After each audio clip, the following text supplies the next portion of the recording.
नमस्कार। ऑनलाइन कक्षा की श्रृंखला में आप सभी का स्वागत है। आज की कक्षा में हम अध्ययन करेंगे बीए फर्स्ट ईयर के पेपर फर्स्ट में प्राचीन एवं मध्यकालीन काव्य। प्राचीन एवं मध्यकालीन काव्य के अंतर्गत आज का हमारा अध्ययन का विषय है पृथ्वीराज रासो का 20वां अध्याय 20वां समय, जिसका नाम है पद्मावती समय। इससे पूर्व की कक्षा में हमने पद्मावती समय के कुछ पदों का अध्ययन किया जो कि हमारे पाठ्यक्रम के अंतर्गत थे, जिसमें हमने पढ़ा पद्मावती के नक्षिक सौंदर्य का वर्णन, पद्मावती के पिता के द्वारा पद्मावती के वर चयन की चिंता और पद्मावती का पृथ्वीराज को पत्र लिखना, पृथ्वीराज के द्वारा उस पत्र को प्राप्त करना और पद्मावती को पाने के लिए निकल पड़ना और शाहबुद्दीन का भी पृथ्वीराज पर आक्रमण करने के लिए सेना का तैयार करना, कुमुदमणि की बारात का समुद्र शिखर में आना, इन सब का हमने अध्ययन किया। आज की कक्षा में हम इसी श्रृंखला को आगे बढ़ाते हैं और पद्मावती समय के जो शेष पद हैं हमारे पाठ्यक्रम के में संकलित, उनका अध्ययन करेंगे। तो आइए शुरू करते हैं पद्मावती समय के शेष बचे हुए पदों को। ये पद स्पष्ट कर रहा है कि किस प्रकार से शहाबुद्दीन गौरी पृथ्वीराज पर चढ़ाई करने के लिए, उससे युद्ध करने के लिए तैयार है और उसकी सेना में किस प्रकार से वीर योद्धा शामिल हैं। तो कवि चंद्रवदाई कहते हैं, भई जो आनी आवाज आए शहाबुद्दीन सुर, आज कहो पृथ्वीराज बोल बुलंद गुजधर, क्रोध जोत जोधा अनंत, करिए पंथ आनी गज, बाण नाली हथ नाली, तुपक तीर सब्र सजिए, पब्बे हार मनुसार किसा, फिरी भुजान गजनेश बल, आय हकारी हकार करी, खुरासान सुल्तान दल। तो यहाँ पर ये पद जो है पृथ्वीराज रासो के पद्मावती समय से लिया गया है और इसमें ये दिखाया गया कि किस प्रकार से पृथ्वीराज चौहान पर दिल्ली पर आक्रमण करने के लिए शहाबुद्दीन अपनी सेना को तैयार कर रहा है। और शहाबुद्दीन गौरी ने जब ये समाचार सुना कि पृथ्वीराज पद्मावती को लेने के लिए जा रहे हैं और तब उनसे वो युद्ध करने की तैयारी करते हैं और भई जो आनी आवाज आए शहाबुद्दीन सुर, और शहाबुद्दीन ने उन पर आक्रमण कर लिया और उन्हें ये समाचार, ये स्वर पूरा वातावरण में गूंज गया। आज गहो पृथ्वीराज, और उसने बड़ी ही वीरता के साथ ये कहा कि आज तो मैं, गहो शब्द का अर्थ है पकड़ना, तो आज तो मैं पृथ्वीराज चौहान को पकड़ ही लूंगा। बोल बुलंद गुज्जत धुर, और इस प्रकार से वो गर्जना करता हुआ और बुलंद ध्वनि में ये शब्द कहता है कि आज तो मैं उस पृथ्वीराज चौहान को पकड़ ही लूंगा। और इस शहाबुद्दीन की सेना में जो सैनिक थे उनका यहाँ पर चित्रण किया गया है कि कैसे कैसे वीर योद्धा थे उनकी सेना में। असंख्य वीर हैं। क्रोध जोध जोधा अनंत, अनंत शब्द से तात्पर्य असंख्य, कर ये पंक्ति अनिगंजंत। तो उस शहाबुद्दीन गौरी की सेना में असंख्य वीर थे जो कि क्रोधी स्वभाव के योद्धा और युद्ध भूमि पर डटे रहने वाले ऐसे वीर जो सैनिक थे।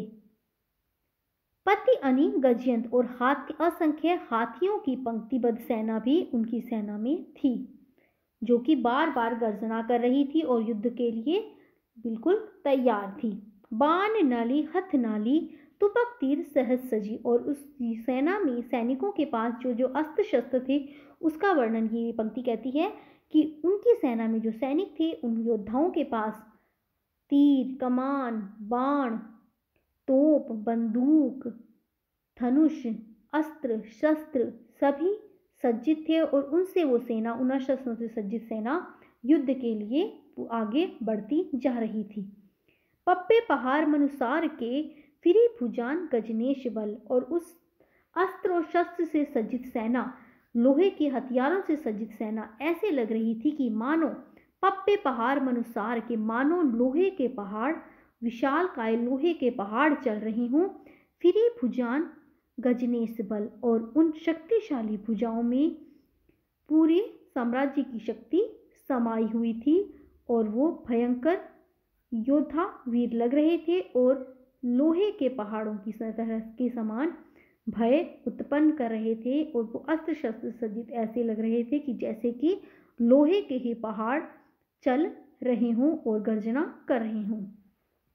आए हंकार हंकार करी खुरासान सुल्तान दल, और इस प्रकार से खुरासान के सुल्तान की सेना भी हुंकार भरती हुई, क्रोध से गर्जना करती हुई युद्ध भूमि में आ पहुंचती है और आकर युद्ध करने के लिए तैयार है। तो इस पद में क्या बताया गया है कि किस प्रकार से शहाबुद्दीन गौरी की सेना में वीर योद्धा हैं और किस प्रकार से खुरासान के सुल्तान योद्धा जुरंधर और युद्ध करने के लिए पूरे क्रोध उत्साह उद्वेग के साथ वो तैयार हैं और उनके पास पूरी तरह से अस्त्र शस्त्र सज्जित सेना है, हाथियों पर बैठी पंक्तिबद्ध सेना है और वो लोहे के अस्त्र शस्त्रों से सज्जित सेना ऐसे लग रही है जैसे कि लोहे के ही पहाड़ चल रही हैं। उनके चलने से ऐसी ध्वनि धरती में ऐसी धमक उत्पन्न हो रही है।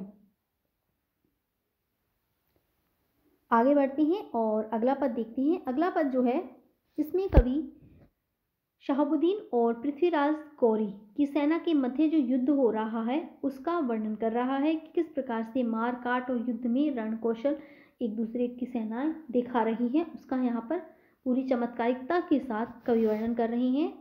और पृथ्वीराज रासों का ही ये पद है जिसमें कि चंद्रवदाई कहते हैं, बचिए घोर निशान रान चौहान चहु दिशि, सकल सूर सामंत समरी बल जत्र मत्य तस। उठे राज पृथ्वीराज बाग मनु लगवीर नट, कड़त तेग मेघ बेग, लगत मनो बिज छट्ट घट्ट, थकी रही सूर कौतिक गिगन, रग्न मगन भई श्रोण थर, हर हर्षित वीर जगे हुवस रंग नव रत्यवर। तो इस पद में पृथ्वीराज चौहान और शहाबुद्दीन की सेना का युद्ध दिखाया गया है और दोनों सेनाएं आमने सामने हैं और उनमें युद्ध हो रहा है।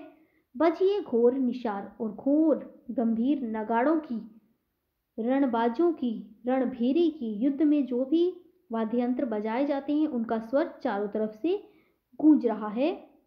राण चौहान चहुदिश, और पृथ्वीराज चौहान के जो वीर हैं चारों तरफ छा गए हैं, चारों तरफ नजर आ रहे हैं युद्ध करते हुए। सकल सूर सामंत, और सभी शूरवीर हैं, सामंत है, युद्ध करने के लिए पूरी तरह से तैयार हैं, तत्पर हैं। सम्र बल जत्र मत्य तस, और इस प्रकार से शहाबुद्दीन गौरी की भी सेना जो है वो पृथ्वीराज के सैनिकों को प्रयास करने का पूरी तरह से बल से, यंत्र से, मंत्र से, शक्ति से, युक्ति से प्रयास कर रही है, पूरी रणनीति बनाने का प्रयास कर रही है और उस रणनीति को तोड़ने का प्रयास कर रही है पृथ्वीराज चौहान की सेना। उठे राज पृथ्वीराज बगो मान लट वीर नट, और पृथ्वीराज चौहान भी बड़े ही उत्साह के साथ युद्ध कर रहे हैं, शत्रु की सेना का सामना कर रहे हैं और ऐसे लग रहा है जैसे कि मानो एक वीर नट जो अपना प्रदर्शन दिखा रहा हो।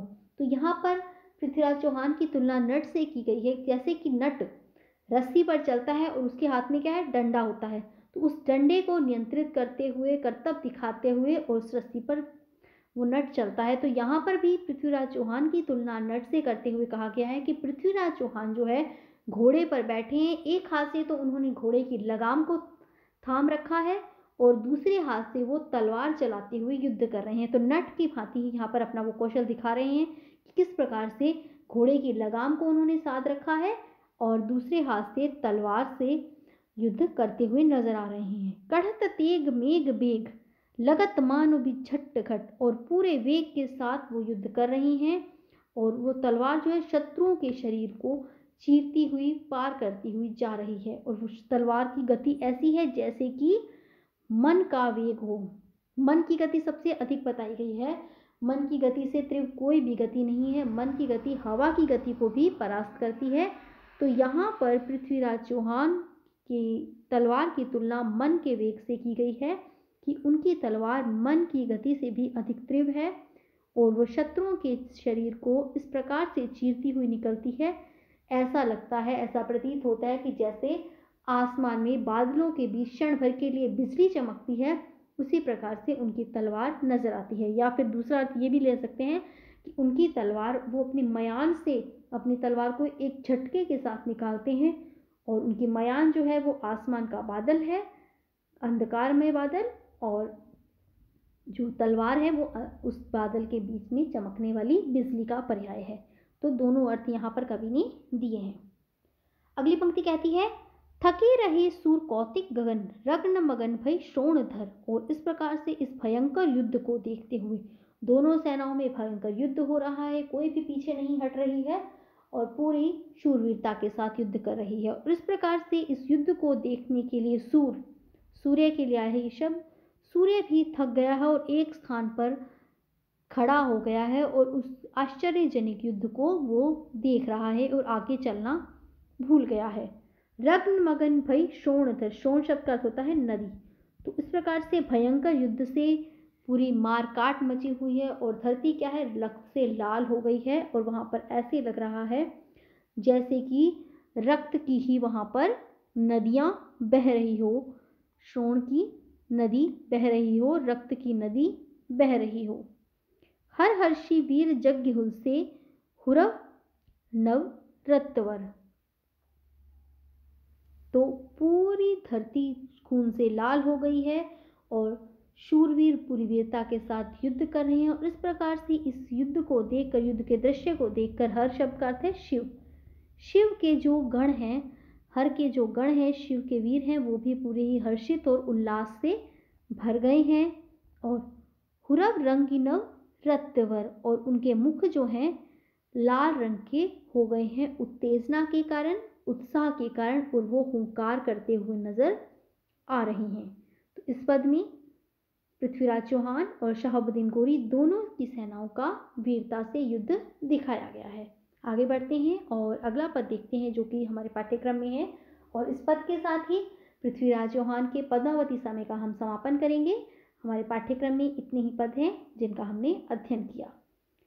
तो ये इस पद में कवि चंद बदाई कहते हैं, न को हार न जीत रही सूरवर, धर ऊपर फर परत करत अतिजुत महाभर।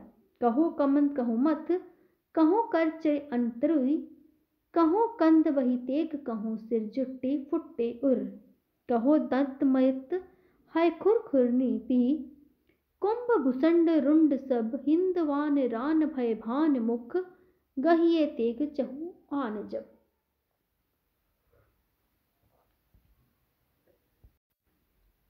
तो इस पंक्तियों में चंद बदाई कहते हैं कि ऐसा भयंकर युद्ध हो रहा है, न को हार न जीत रही सूरवर।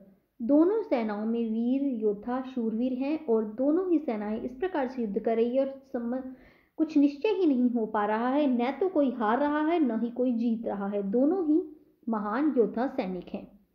धर ऊपर भर परत करत अतिजुत महासमर, और इतना भयंकर युद्ध हो रहा है कि धरती पर धड़ के ऊपर धड़ पड़ते जा रहे हैं, मार काट मची हुई है और अति युद्ध महाभर और महासमर महायुद्ध नजर, भयंकर युद्ध नजर आ रहा है।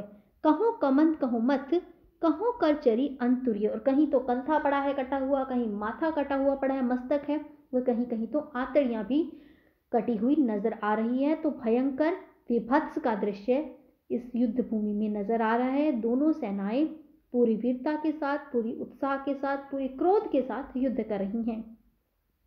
कहो कंद बही तेग, कहो सिर जुट्टे फूटे उर, और तलवार पूरे तेग के साथ, पूरे वेग के साथ कहीं तो कंधों को काट रही है, भुजाओं को काट रही है और कहीं मस्तक को काटते हुए धरती पर पटक रही है।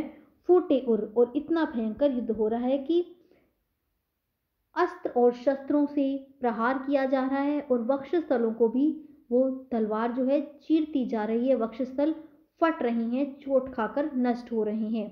कहो दंत मंत है खुर खुरपी, कुंभ भुसंड रुंड सब, और इतना भयंकर विकराल रूप है युद्ध का है, भयानकता है कि वहां पर कहीं तो युद्ध भूमि पर हाथियों के दांत पड़े हैं, कहीं घोड़ों के खुर पड़े हैं, तो कहीं मदमस्त हाथियों के मस्तक, सूंड, उनके धड़ धरती पर इधर उधर छिन्न विच्छिन्न पड़े हुए नजर आ रहे हैं। हिंदवान राण भय भान मुख, गह्य तेग चहुआन जब, और जब हिंदुओं के नरेश, हिंदुओं के नरेश पृथ्वीराज चौहान ने गह्य तेग चहुआन जब, गही करते पकड़ना, अपने हाथ में तलवार को पकड़ा और क्रोध के कारण उनका मुख जो है राण भान भय मुख, तो उनका मुख क्रोध की अग्नि से सूर्य के समान लाल होकर नजर आने लगा। तो इस प्रकार से इस पंक्ति में पृथ्वीराज चौहान, हिंदुओं के जो राजा हैं, इंदु नरेश, उनका क्रोध दिखाया गया कि किस प्रकार से क्रोध से जब उन्होंने हाथ में तलवार को थामा तो उनका मुख सूर्य के समान लाल नजर आ रहा है। तो इस पद में कवि ने दोनों सेनाओं के युद्ध का चित्रण किया है कि किस प्रकार से उस सेना के युद्ध में न तो कोई हार रहा है ना कोई जीत रहा है, धड़ के ऊपर धड़ पड़ रहे हैं, महायुद्ध हो रहा है, महासमर हो रहा है, कहीं कंधे पड़े हैं, कहीं मस्तक पड़े हैं, कहीं भुजाएं पड़ी हैं, कहीं आंतड़ियां कटी हुई पड़ी हैं और तलवार जो है कंधों को, मस्तक को, वक्षस्थल को चीरती हुई, फाड़ती हुई, नष्ट करती हुई बाहर निकल रही है। हाथियों के दांत, घोड़ों के खुर, मस्तक, सूंड, ये सब धरती पर युद्ध भूमि पर इधर उधर पड़े नजर आ रहे हैं और इस प्रकार से भयंकर युद्ध का दृश्य है और पृथ्वीराज चौहान का मुख भी क्रोध से लाल हो गया। तो आज हमने पढ़ा हमारे पाठ्यक्रम के अंतर्गत पृथ्वीराज रासो के पद्मावती समय के पदों का, जो कि हमारे पाठ्यक्रम के अंतर्गत है। इससे आगे की कथा मैं आपको बता दूं कि इसमें क्या है, इन दोनों का युद्ध हो रहा है, शाहबुद्दीन गौरी और पृथ्वीराज चौहान का, और इस युद्ध में पृथ्वीराज चौहान विजयी होते हैं और पद्मावती को लेकर वो अपने नगर पहुंचते हैं और वहां पर दोनों का विधिवत विवाह होता है और दोनों मंगल मंगल खुशी खुशी रहते हैं और वैवाहिक जीवन जीते हैं।